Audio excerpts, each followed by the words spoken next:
You've heard the stories. Buy a motor yacht, take it offshore, and live the life of luxury for less than a mortgage payment. That dream wasn't fiction. It existed. And it vanished while most people were too busy scrolling to notice. The culprits weren't just market forces or inflation. They were private equity giants, insurance actuaries armed with spreadsheets, and marina corporations that turned waterfront property into gated fortresses. Yachting became a country club with six-figure membership fees. But who orchestrated this transformation? And more importantly, is there still a crack in the wall for those willing to look? By the end of this, you'll know exactly why affordable yachting died, the UHU profited from killing it, and the one loophole they haven't closed yet.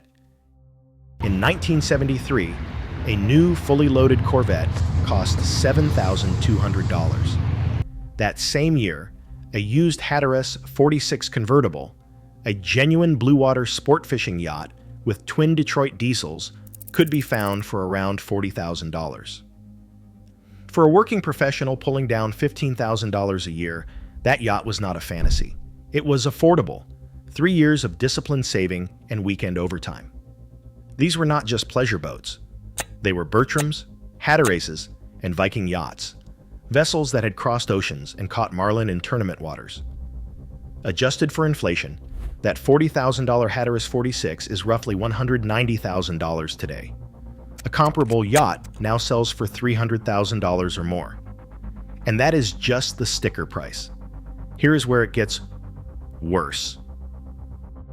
But maintenance told the deeper story. In 1978, a boatyard in Newport Beach charged $12 per foot for haul-out. A weekend of bottom work ran $300 for a 30-foot boat. No environmental fees. No hazardous material surcharges. No mandatory contractor insurance.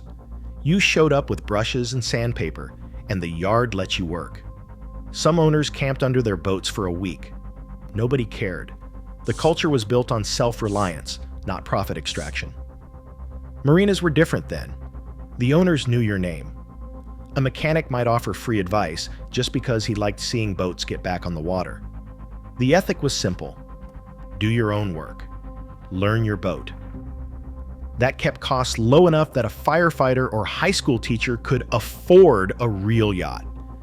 That culture is what made the industry vulnerable. When Wall Street discovered marinas, they saw something very different than community. They saw captive revenue.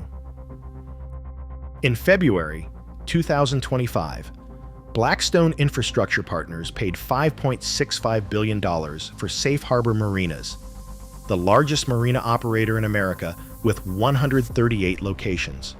By August, they had expanded to 149 properties. The message was clear. Marinas had become infrastructure assets, and private equity wanted in. The strategy started years earlier. Safe Harbor began buying family-run marinas in 2013. Suntex Marinas followed the same playbook. In 2022, Suntex merged with Westrec in a deal worth $420 million. Together, these corporations now hold marina portfolios exceeding $4 billion in value. Why marinas? The logic was ruthless and efficient. Marinas sit on irreplaceable waterfront land with captive customers who have nowhere else to go. Real estate investment trusts saw them as cash flow machines, predictable, stable, and insulated from economic shocks. As one industry analyst put it, it's like owning toll booths on the only road to the ocean. And just like toll booths, once they owned them, they could raise the rates as high as they wanted. What private equity really craved was recurring revenue, slip fees, fuel markups, repair contracts, and amenity charges. In 2023, MarineMax reported earning $14 million just from luxury yacht events and marine shows. The real money was not in fixing boats. It was in locking down the waterfront. One former marina owner in Newport described the moment the offer arrived.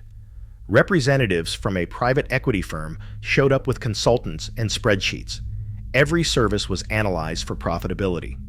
Slip holders who did their own work were identified as revenue leaks. Within months, new rules appeared. No owner performed engine work, no bottom painting at the dock, no haul-outs unless you used the marina's contractor at $175 per hour. The handshake culture died in a conference room, replaced by policies written by attorneys who had never touched a winch. And those policies were designed to extract money at every single step. In 1982, a slip agreement fit on one page. Boat name, length, monthly rate, signature.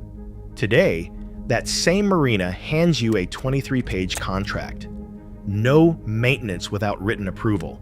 No outside contractors without proof of $2 million in liability coverage. No work of any kind at the dock. Buried in the fine print, the rules get specific. Changing a zinc, yard labor at $160 per hour.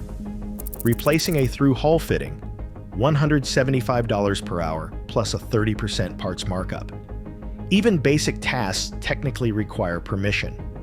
The contract does not just regulate, it monetizes. Every repair becomes a profit center. Outside contractors are theoretically allowed, but the barriers make it nearly impossible. Your mechanic needs marine-specific insurance and approval submitted 10 days in advance.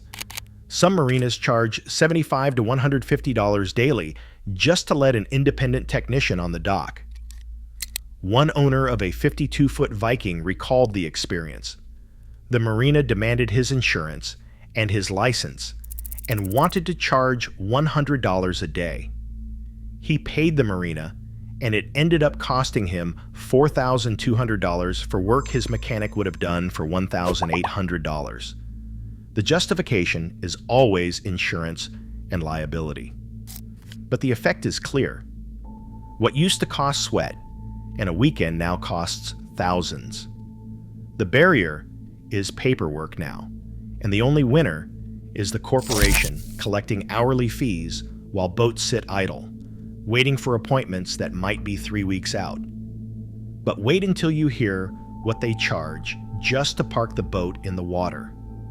Safe Harbor charges slip fees ranging from $18 to more than $50 per foot per month depending on location. For a 50-foot yacht, that is $900 to $2,500 monthly, before electricity, before fuel, before a single wrench is turned. Premium locations like Miami Beach Marina run $1,500 to $3,500 per month. California marinas charge more than $100 per foot annually. Elite marinas like Puerto Banús in Spain charge $4,500 per day for a superyacht. You might think you could avoid these fees by keeping the boat somewhere cheaper, but that is where the insurance companies built their wall. In 1982, insuring a 40-foot motor yacht cost around $500 a year, with no survey required. You would get coverage, no questions asked. By 2010, the game had fundamentally changed. A 20-year-old yacht triggered mandatory surveys. A 30-year-old yacht faced outright denials from major carriers. The surveys themselves became gatekeepers. Hire a marine surveyor at $25 to $30 per foot. For a 40-foot boat, that is $1,000 to $1,200 before you even submit an insurance application. They document every flaw, every bit of corrosion, every hose clamp older than 5 years. The report is not written for you. It is written to protect the surveyor from liability. Every issue becomes a recommendation, and every recommendation becomes a condition for coverage. This is where most people realize they have walked into a trap. A yacht owner buys a 1990 Hatteras 53 motor yacht for $175,000. Beautiful boat, solid hull, well-maintained. He calls for insurance quotes. The underwriter says we need a current survey dated within 12 months. The survey costs $1,400. The report comes back with $12,000 in required work. Coverage is denied until repairs are completed. They will write liability only for $850 a year, but no hull coverage. He calls another broker. Same story. Finally, he finds a specialty underwriter willing to write a policy, but with a $10,000 deductible and premiums at 2.5% of hull value. That is $4,375 a year, plus the $1,400 survey, plus the $12,000 in mandatory repairs. His bargain, $175,000 yacht, just cost him $17,775 in year one insurance-related expenses. Here is the trap many do not see coming. Most marinas require full hull coverage, not just liability. So even when you find liability-only insurance, the marina will not let you in. No hull coverage means no slip. The boat sits on a trailer in storage, going nowhere. The insurance wall does not announce itself as economic warfare. But that is exactly what it is. And if you think buying a newer yacht solves the problem, think again. Newer yachts face their own challenge. A $2 million yacht costs between $20,000 and $100,000 annually to insure.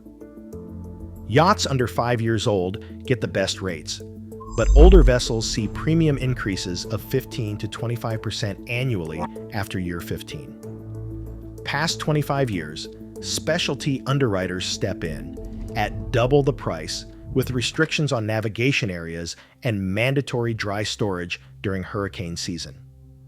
So you cannot afford the marina fees.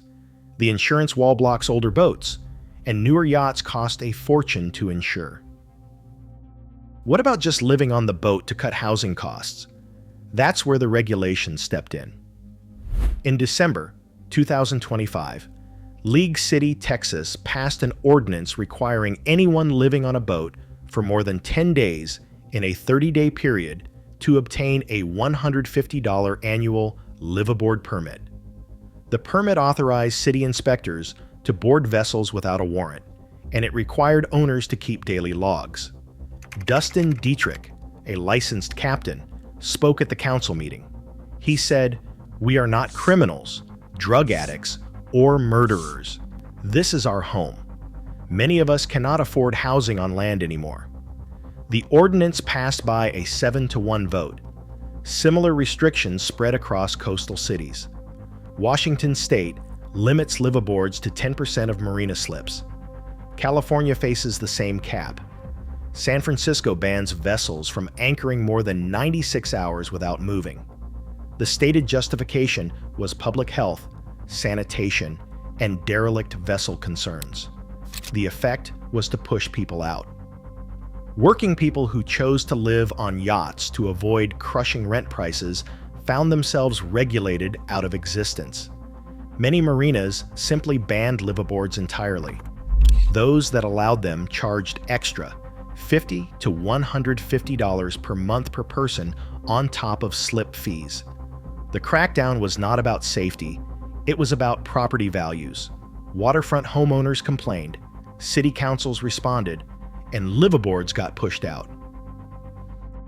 At this point, you are probably wondering, what does it actually cost to own a yacht today? The answer is worse than you think. Let's do the math on a realistic scenario. You want to buy a mid-1980s 46-foot motor yacht, like a Hatteras 46 convertible or a Bertram 46. You find one in decent condition for $185,000. Sounds reasonable compared to a luxury car. Here is what the first year actually costs. The purchase price is $185,000. The pre-purchase survey runs $1,400, and registration and documentation add another $800. That is $187,200 just to own it. Insurance. Through a specialty underwriter for a vessel more than 25 years old runs $5,500 a year, and the mandatory repairs from the survey add another $8,500. Bringing total insurance-related costs to $14,000. Slip fees at $25 per foot per month in a mid-tier marina come to $13,800 a year, add metered electricity at $1,200, and maybe a live-aboard permit for $150. Marina costs alone hit $15,150 annually. Then comes maintenance. Haul out and bottom paint, required by the marina with no do-it-yourself work allowed, costs $4,200. Engine servicing by mandatory marina mechanics runs $2,800. Fuel for just 100 hours of operation adds $4,000, and miscellaneous repairs and parts bring another $3,000. Maintenance runs $14,000. Add it all up, and your first year, all in, cost is $230,350. And remember, that assumes nothing breaks. Most people would give up right here. There is a small group who refuse to walk away. Some yacht owners found cracks in the system. They keep their boats in rural marinas that have not been bought out yet. Places where a local family still runs the operation and charges $12 per foot per month. They do their own maintenance in defiance of the new rules, working at night or on weekdays when marina staff are not around. They carry liability-only insurance, or, in some cases, no insurance at all. They know the risk. If the boat sinks, it is their total loss. It is a trade they accept. These owners install solar arrays and water makers to stay independent from shore power. They avoid high-traffic marinas where enforcement is strict. When they need serious work, they trailer the boat to the old yards, the ones still run by families who remember what the culture used to be. These yards still exist in pockets along the Gulf Coast, the Carolinas, and rural areas of the Chesapeake. They charge $15 to $20 per foot for haul out and let you do your own work. But every year, another one sells to a developer or a marina chain. The window is closing. This brings us back to where this all started. What was once an accessible dream for middle-class Americans is now a luxury product reserved for the wealthy. Private equity consolidated the waterfront. Insurers erected age barriers. Regulators fenced off anchorages. The cost of entry exploded beyond what most people can save in a lifetime. The ocean did not change. The rules did. Blackstone's purchase of safe harbor marinas for $5.65 billion was not just a real estate deal. It was a declaration. The waterfront belongs to Wall Street now. The handshake era is over. If you do not have the capital, the gates stay closed. But the margins still exist. The unregulated harbors, the family-owned yards, the offshore anchorages that have not been mapped into limitation zones yet. For those willing to learn, adapt, and live light, the water is still there. Freedom is not free anymore. It costs ingenuity, skill, and a refusal to play by rules designed to keep you out. You now know exactly what killed affordable yachting, who profited from it, and where the cracks in the system remain. The question is, which side of that line will you choose?